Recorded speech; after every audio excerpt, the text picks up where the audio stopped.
For a discussion on how to use a customer data-driven approach across the enterprise, please welcome Amperity's Hilary Fagan and former Gap Inc. executive Sebastian DiGrande.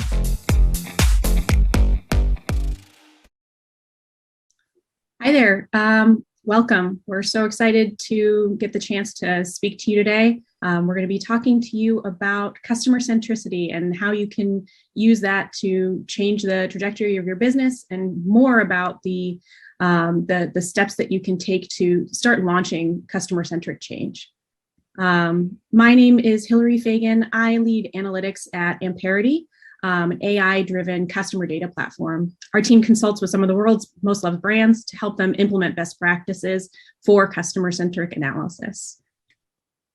Hey everyone, my name is Sebastian DiGrande. I spent about 20 years in the consulting practice, mostly leading a tech practice for the Boston Consulting Group, but over time I also helped launch and lead marketing, sales, pricing practice, as well as a digital ventures business there. And then I was the head of strategy and chief customer officer at Gap Inc. for several years, overseeing e-commerce, building a data and analytics team, owning the loyalty and credit card business and some other things.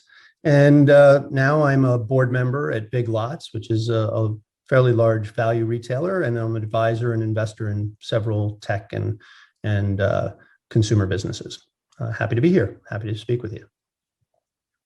So maybe we can jump right in. Customer centricity, probably a pretty overused term in general that we're all familiar with, but that's part of the problem, right? It's really easy to throw it around. And the reality is, if you're on this call, we're already preaching to the choir. You're already believers in customer centricity, the value of being customer centric. The real question is, do we have a common definition of customer centricity? And what you see on the page here is a definition provided by one of my good friends, Pete Fader, professor at Wharton, that I actually think is a pretty good definition. And it highlights a few key aspects that are important to note. It highlights, first of all, that customer centricity should affect every part of the business, from the development and delivery of products and services all the way through the experience that the customer has. And the other thing it highlights that I think is really important is that it needs to be focused on long-term financial value to the firm. So it's not so much about, am I being customer-centric in the moment in a given transaction, but am I leveraging it and focusing on it for long-term value creation? So those are a couple of the key elements that we think are important when you start to define customer centricity as the foundation for then how you think about where you sit in relation to being customer-centric as a company. So the next step, and this is something that we in the CDPa, which we will talk about later, the Customer Data Professional Alliance, we decided that it wasn't good enough just to define customer centricity. We had to allow people to orient themselves to where they are from a starting point perspective and where they are as a company over time, so that you understand the progress that you're making over time. So what you see on the page here is what we describe as the customer centricity maturity model. And I won't read the steps of the ladder, but we will come back to this. So you might want to study it closely, because we're going to ask you to decide where you sit on this ladder. When you talk to a lot of companies, they will declare that they are customer centric, right? And again, not only does the definition mean many things to many people, but when they declare that they are customer centric, they often are referring to it almost like touching the elephant from different places. They're referring to it through a different lens of what that means to them. Oftentimes, being customer centric might mean that you and your organization or your function in the company are very deep on customer insight. You drive decisions for the rest of the company through analytics, and that's great, but it's not actually embedded through the rest of the company.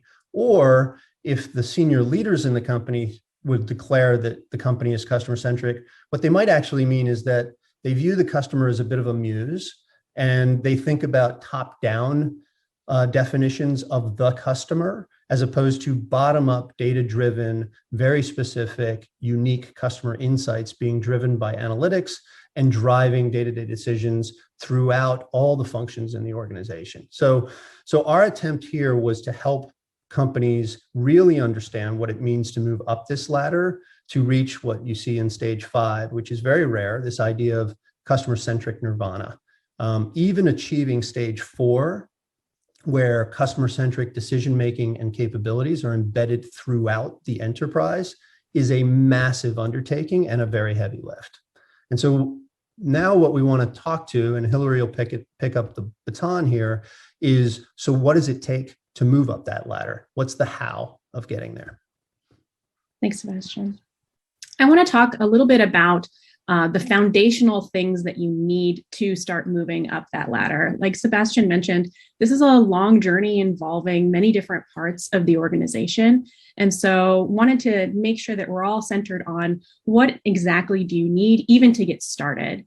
And what you'll notice is that as you move up the maturity model, there are aspects of technology, people, and process that mature along with that. But at the very core, what you need first is an investment in technology. The brand needs to make significant progress in, first of all, capturing customer data, but not only that, bridging the data silos that we know exist throughout the organization, co-locating that data so that it can be used in some of the first customer-centric use cases that you've identified. And then once all of that data is pulled together, the team needs to work on standardizing a few key definitions, like what is a customer and how do we measure lifetime value for a customer, and ensure that that data has been QA'd and cleansed and is broadly accepted, at the very least in the first part of the organization that you're going to be trying to launch customer-centric change. So that most foundational aspect is technology, making sure that you have the tools that you need to make progress. The second investment is in people. This is where it's important to identify the champions in your organization, the converted, as we call them. You know, Sebastian mentioned most of the folks that are tuning in today. These are the people who understand and believe in customer centricity and are well placed to start to enact some customer centric change. So the focus here is in building skills for change management, implementing customer-centric best practices, measurement within this function, within these first identified people, so that they can start integrating new processes and launching use cases. And then these people need to be empowered to socialize, educate, and gather support from preferably the executive team for the work that they're going to be doing. The last foundational piece of this is in the process itself. This is where you're going to be introducing some customer-centric change into one function of the organization to build proof points that you can use to start to convert the broader enterprise and demonstrate the benefits of customer centricity more broadly. We'll touch more later on best practices for how to introduce this, but at a high level, the key things are putting in the work to truly understand who your customers are, what they want, and how they behave. Identifying some quick wins that you can launch for a use case, and building on the momentum from that quick win to integrate customer-centric best practices into your operating model. I want to take a moment to talk about Amperity. That's my company. We are the top enterprise customer data platform, and we serve as that technology foundation for the brands that we work with. And we're built to handle end-to-end use cases, from customer identity resolution to co-locating your data in a customer 360, all the way through activation and intelligence. All of you guys know that customer data can be really messy. It's scattered across tools that aren't meant to talk to each other and help improve the customer experience in one small sliver of how they engage with your brand. So the first step is in co-locating that data, and Amperity allows you to connect and bridge those data silos. Another thing that we've learned at Amperity throughout this journey in helping brands enact customer-centric change is that people change over time. And so even after you've brought all the data together, as a customer engages with you, they may share a different email address, they may have moved, they may have changed their last name, and that can make identifying who your customers are, and especially identifying who your best customers are, incredibly difficult. Amperity has a patented AI-driven approach to customer identity resolution that solves for this and gives customers a clustered version of identity that is both stable and flexible enough for you to start using the data at scale. I want to highlight one of our customers, Brooks, and Melanie, who's the CMO at Brooks. She's both one of our first customers and a founding member of the Customer Data Professionals Alliance, which you'll learn about more later in our talk. Melanie has taken some of the work that we've put together to build out the customer centricity maturity assessment, as well as enacted the technology improvements through Amperity to resolve data from their customer membership to running event engagement to digital platforms like a shoe finder on their website, all the way through customer feedback when a customer calls in about an order, to co-locate that data and be able to use it across the enterprise to have a holistic understanding of who their customers are. And then they've taken some of the work from the CDPa to host planning sessions where they're bringing together all of these different parts of the organization who've now had all of their data for the customer brought together to be able to brainstorm and identify different use cases that they can light up. And I'll hand it back over to Sebastian to talk a little bit more about the mechanics of getting started and how to best be successful. Yeah, so linking back to the maturity model, how do you move up that stack? How do you move up that ladder? Hilary talks about the Brooks example as someone who's sort of gotten there to a large extent in getting to level 4 or level 5 in that maturity model that I introduced earlier. The question is, how do you take those first, second, and third steps to build the momentum over time? So I want to get fairly tactical, and I'll give you a very personal example of that journey.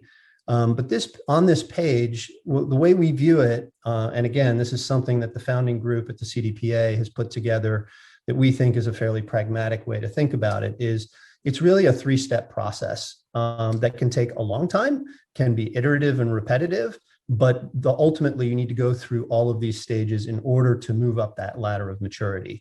So it starts with, as it says here, developing a customer strategy. Developing a customer strategy, to Hilary's point, requires, in a way, starting by having the data in usable form, driving initial analytics to drive some insights that help create some direction, if you will, on a differentiated view of your business through the eyes of the customer, through the analytics and the first-party data you have, through any research you're doing, through market intelligence, what have you. This can take many forms in many different businesses, but it's a critical first step to establishing the foundation. And I'll talk about a specific example of that in my personal experience in a moment.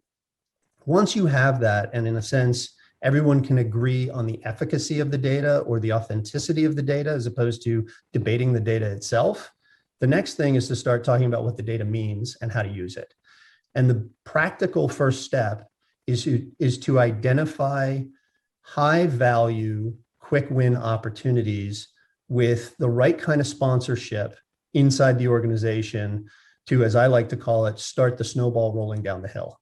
Build credibility for what the strategy is, how you want to pursue the strategy, and drive value that is visible to the whole organization such that everybody looks at it and says, hey, I want a piece of that. How do I get more? Right? Or as I describe it, the jealous neighbor effect. And then finally, as you build that momentum through one initial opportunity, a subsequent opportunity, and more, and you start bringing more people into the fold, you can start to expand and broaden the application of these capabilities and essentially start to integrate this capability into the overall operating model of the business. And it will affect every function in the business and every business decision you're making through the eyes of the consumer and the target consumer. So that's easy to say. It's almost great consultant speak to describe it that way. So let me just give you a specific example from my experience. And I would argue, starting from a maturity level of generously calling it a 2, right, on the scale that I provided you. So there was general agreement that customers are important and that we want to be customer-centric, but not a real understanding of what that really meant. So the first step was this customer strategy piece, was organizing the data and organizing the analytics to make crystal clear to everyone that the value in our customers wasn't in an individual transaction. The value to our customers was in their lifetime value, and that the stickiness and loyalty of those customers was critical. And so we showed that a loyal lifetime value customer was worth 10 or 20x as much as a one and done customer. So then the question became, how do you get somebody from one and done to that loyal, high profit, high value customer? We identified a specific application with a specific business in the portfolio to say, after that first purchase, the data tells us that if we reach them within 60 days with a follow-up message that complements the first product with a second, we have an 80% higher probability of getting them to a second purchase, which then has a 60% higher probability of getting them to 6 and 8 and 10 purchases in the year, and thus a sticky, loyal customer. We were able to work with one of the businesses to test that hypothesis in a controlled test environment. We were able to show the value that was created with those customers in turning them into high value, loyal customers relative to those who we didn't push unique messages to, and we pursued generic marketing campaigns and promotional campaigns. And then that created the momentum for us to then say, okay, now how do we inculcate this into the entire operating model of the business in terms of marketing, promotion, product design, merchandising, et cetera. So that's just one example of how you take a specific opportunity and use it as the tip of the spear to wedge out into broader application over time. But again, your business will be unique. You may already be there. You may have already done that. You may be past that or ahead of that, but we think that's a critical step or a critical set of steps to get you up the ladder in customer maturity. So with that, I think what we want to do, we keep talking about the customer maturity model. Now that you've gotten a taste through some of the examples and some of the discussion we've had around what that looks like, we want to ask you to participate in a bit of a poll. We will flash the customer maturity model back up and ask you to vote, essentially, and give us your honest assessment of where you think your organization is on that ladder. And then we'll come back and take a look at that right as we get into the Q&A. And while you're doing that, what I want to do is just give you a sense of where this is all coming from. So I mentioned I'm a founding member of something called the Customer Data Professional Alliance. It was a group of like-minded people who feel really passionately about this topic and the need for the community to come together to collaborate, to drive insight and pragmatic tools for people to use across companies and across industries. And it's been a lot of fun. I got to know a lot of great people through the effort. I would encourage you to go to thecdpa.org, take a look. And if you like it, look at some of the content we have in there.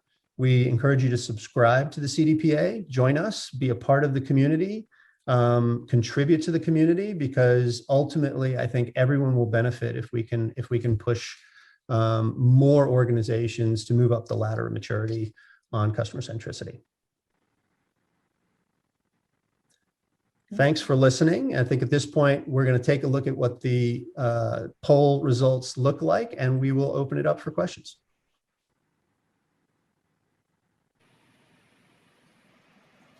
Great. Thank you so much, guys. I really enjoyed that, Hilary and Sebastian. I think any presentation that opens with a quote from Pete Fader is a had you at me a hello moment. So thank you for that, Sebastian. And Hilary, I spent the last 8 years of my life trying to co-locate data and figure out who owned it and who controlled it. So I couldn't agree more with that comment. I have a question for you while our audience crafts the questions. You talked about something which I think is a holy grail technology, which Amperity has, which is your ability to take an AI-driven, patented solution for identity resolution and identifying your best customers. My background is coming from highly regulated industries where all ML must be governed and auditable, and so that we're ensuring that there's not bias in the outcome and that we're not biasing against protected classes.